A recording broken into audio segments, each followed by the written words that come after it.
Selamat malam dan selamat bertemu kembali dalam Renungan Malam God's Amazing Grace atau Kasih Karunia Allah yang mengagumkan oleh Ellen G. White, tanggal 5 Juli 2026. Mari kita berdoa. Bapa kami yang di sorga, Allah pencipta langit dan bumi, laut beserta segala isinya. Satu-satunya Allah yang benar, yang kami sembah selalu melalui anak-Mu Yesus Kristus. Kami bersyukur dan berterima kasih oleh sebab penyertaan dan perlindungan Bapa sepanjang hari dalam seluruh aktivitas dan pekerjaan kami. Pada malam ini, kami akan mendengarkan firman-Mu. Mohon karuniakan Roh Yesus Kristus dalam hati kami, sehingga kami dapat mengerti dan menghidupkan firman yang kami pelajari dan dengarkan. Besertalah dengan kami sepanjang malam ini, ya Bapa. Kami persembahkan doa ini di dalam nama Yesus Kristus yang adalah Tuhan dan Juru Selamat kami. Amin. Renungan malam ini akan dibacakan oleh Saudari Sela Ayorbaba. Kepada Saudari Sela, kami persilahkan. Selamat malam. Renungan kita pada malam hari ini berjudul Tugas Roh, tanggal 5 Juli 2026, dengan ayat inti terdapat dalam Yohanes 16 ayat 8. Dan kalau Ia datang, Ia akan menginsafkan dunia akan dosa, kebenaran, dan penghakiman. Roh itu akan diberikan sebagai sarana pembaruan, dan tanpa hal ini, pengorbanan Kristus tidak akan ada gunanya. Kuasa kejahatan telah menguat selama berabad-abad, dan ketundukan manusia kepada perbudakan iblis ini sungguh mengherankan. Dosa hanya dapat dilawan dan dikalahkan melalui pekerjaan yang penuh kuasa dari pribadi ketiga dari kealahan, yang datang bukan dengan kuasa yang dikurangi, melainkan dalam kepenuhan kuasa ilahi. Rohlah yang membuat efektif apa yang telah dikerjakan oleh penebus dunia. Oleh Roh, hati disucikan. Melalui Roh, orang percaya menjadi mengambil bagian dalam kodrat ilahi. Kristus telah memberikan Roh-Nya sebagai kuasa ilahi untuk mengalahkan semua kecenderungan jahat yang diwariskan maupun yang dibentuk oleh kebiasaan, dan untuk membentuk tabiatnya sendiri pada gerejanya. Sementara kita menyerahkan diri sebagai alat bagi pekerjaan Roh Kudus, kasih karunia Allah bekerja di dalam kita untuk menyangkal kecenderungan-kecenderungan lama, mengalahkan dorongan-dorongan yang kuat, dan membentuk kebiasaan-kebiasaan yang baru. Roh Allah yang diterima ke dalam jiwa menghidupkan semua kemampuannya. Di bawah bimbingan Roh Kudus, pikiran yang dipersembahkan sepenuhnya kepada Allah berkembang secara selaras dan dikuatkan untuk memahami serta memenuhi tuntutan-tuntutan Allah. Tabiat yang lemah dan bimbang diubah menjadi tabiat yang kuat dan teguh.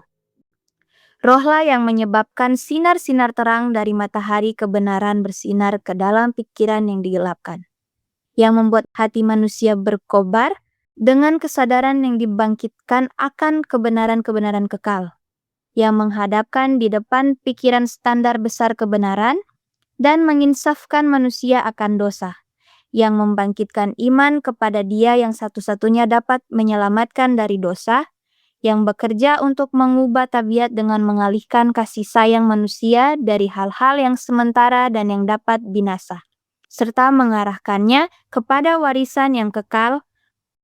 Roh menciptakan kembali, memurnikan dan menguduskan manusia, menjadikan mereka layak menjadi anggota keluarga kerajaan, anak-anak Raja Sorga. Demikian renungan kita pada malam hari ini. Tuhan Yesus memberkati. Terima kasih atas penata layanan Saudari Sela. Tuhan Yesus memberkati. Saudara-saudari dalam Yesus Kristus, pelajaran renungan kemarin malam menyatakan kepada kita bahwa di hari Pentakosta, Yesus diurapi sebagai imam besar, dan pada saat itu Roh Kudus yang diterima dari Bapa dicurahkan kepada para murid sebagai kegenapan kuasa yang Yesus janjikan untuk menolong dan menghibur, baik dalam mengabarkan Injil dan dalam menjalani kehidupan mereka. Yesus Kristus melalui kehadiran Roh-Nya yang tidak kelihatan datang kembali ke dunia ini. Dan Roh Yesus inilah menjadi bagian kita di zaman sekarang ini. Oleh sebab itu, bila mana kita menyebutkan Roh Kudus di dalam renungan malam ini, itu berarti Yesus Kristus, bukan Allah Roh Kudus, sebagaimana yang diyakini oleh penganut ajaran Trinitas dan roh-roh lainnya. Malam ini kita akan mempelajari tentang tugas Roh Kudus. Apakah tugas Roh Kudus? Di dalam ayat inti renungan malam ini, Yohanes 16 ayat 8 berkata, "Dan kalau Ia datang, Ia akan menginsafkan dunia akan dosa, kebenaran, dan penghakiman." Di dalam ayat ini menyatakan kepada kita bahwa tugas Roh Kudus adalah menginsafkan dunia akan dosa, kebenaran, dan penghakiman. Sebab tidak seorang pun dapat menyadari dosanya tanpa pekerjaan Roh Kudus.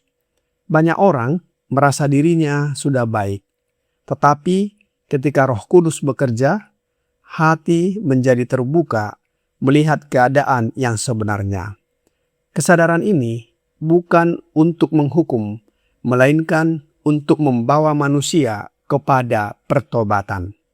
Hal ini terjadi kalau manusia membuka pintu hatinya dan menerima kehadiran Roh Kudus dengan iman. Roh Nubuat di dalam The Review and Herald, tanggal 25 April 1893, paragraf 2 berkata, "Roh Kuduslah yang menyadarkan manusia akan dosa dan mengusirnya dari dalam jiwa dengan persetujuan atau kehendak manusia itu sendiri. Pikiran kemudian dibawa ke bawah suatu hukum yang baru, dan hukum itu adalah hukum yang mulia, yaitu hukum kemerdekaan. Yesus datang untuk mematahkan belenggu perbudakan dosa dari jiwa, sebab dosa hanya dapat berkuasa ketika kebebasan jiwa telah dipadamkan." Walaupun Roh Kudus memiliki tugas untuk menginsafkan kita akan dosa, menuntun kepada kebenaran dan penghakiman, kita juga memiliki tugas, yaitu melaksanakan bagian kita untuk menerimanya, mengikuti petunjuknya, dan berjalan di jalan yang ditunjukkan kepada kita sesuai dengan firman-Nya. Oleh sebab itu, Roh Kudus memperbaharui dan menyucikan, mengubah hati yang keras menjadi lembut, menggantikan keinginan lama dengan kerinduan untuk menuruti Allah. Inilah proses kelahiran baru yang membuat kita hidup sebagai ciptaan baru di dalam Kristus. Dapat kita baca di dalam Titus 3 ayat 5, 2 Korintus 5 ayat 17. Hanya melalui Roh Kudus kita dapat mengambil bagian dalam kodrat atau alamiah ilahi yang mengubah kecenderungan jahat yang diwariskan kepada kita. Oleh sebab itu, Roh Nubuat di dalam The Desire of Ages, halaman 671, paragraf 2 berkata, "Melalui Roh Kudus, hati disucikan. Oleh Roh Kudus, orang percaya mengambil bagian dalam kodrat ilahi. Kristus telah mengaruniakan Roh-Nya sebagai kuasa ilahi untuk mengalahkan semua kecenderungan jahat, baik yang diwarisi maupun yang dikembangkan melalui kebiasaan, serta untuk membentuk karakternya sendiri di dalam gerejanya." Roh Kudus tidak berhenti pada pertobatan. Roh Kudus membentuk karakter kita menjadi suci dan sempurna, sama dengan karakter Yesus, dan menghasilkan buah roh, seperti kasih, sukacita, damai sejahtera, kesabaran, dan penguasaan diri. Sebagaimana di dalam Galatia 5 ayat 22 dan 23. Inilah bukti nyata bahwa Kristus hidup di dalam diri seseorang. Kita hidup di dalam Roh Kudus dan tidak hidup di dalam daging. Dengan demikian, kita dipersiapkan menjadi anggota keluarga kerajaan sorga dan diangkat sebagai anak-anak Allah. Rasul Paulus di dalam Roma 8 ayat 13 dan 14 berkata, "Sebab jika kamu hidup menurut daging, kamu akan mati. Tetapi jika oleh roh kamu mematikan perbuatan-perbuatan tubuhmu, kamu akan hidup. Semua orang yang dipimpin roh Allah adalah anak Allah." Oleh sebab itu, Rasul Paulus menasihatkan kita agar hidup oleh Roh Kudus, sebagaimana dikatakan di dalam Galatia 5 ayat 16. Maksudku ialah, hiduplah oleh roh, maka kamu tidak akan menuruti keinginan daging.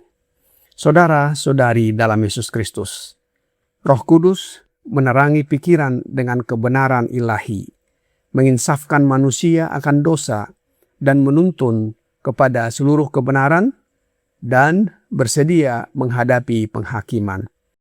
Melalui mengambil bagian dalam kodrat ilahi, kita diciptakan kembali, dibenarkan, dikuduskan, dan dipersiapkan menjadi anggota keluarga Allah. Kiranya pekabaran malam ini membawa pembaharuan dan sukacita bagi kita. Tuhan Yesus memberkati. Mari kita berdoa. Bapa kami yang di sorga, terima kasih atas firman-Mu yang sangat menguatkan, yang mengajarkan bahwa Roh Kudus yang adalah Roh Yesus Kristus memiliki tugas untuk menginsafkan kami akan dosa, menuntun kepada seluruh kebenaran, dan mempersiapkan diri untuk penghakiman dengan karakter Yesus. Oleh sebab itu ya Bapa, kami mohon curahkan roh anak-Mu Yesus Kristus dalam hati kami, agar menolong kami menyadari dosa-dosa dan bertobat. Kami hidup dalam roh, karakter kami disucikan menjadi serupa dengan karakter Yesus. Bila mana Yesus datang kembali, kami siap menyambutnya dan diangkat masuk ke dalam kerajaan sorga. Kami serahkan hidup kami ke dalam tangan-Mu sepanjang malam ini, ya Bapa. Mohon ampuni kami atas segala dosa dan pelanggaran yang kami lakukan. Kami persembahkan doa ini di dalam nama Yesus Kristus yang adalah Tuhan dan Juru Selamat kami. Amin.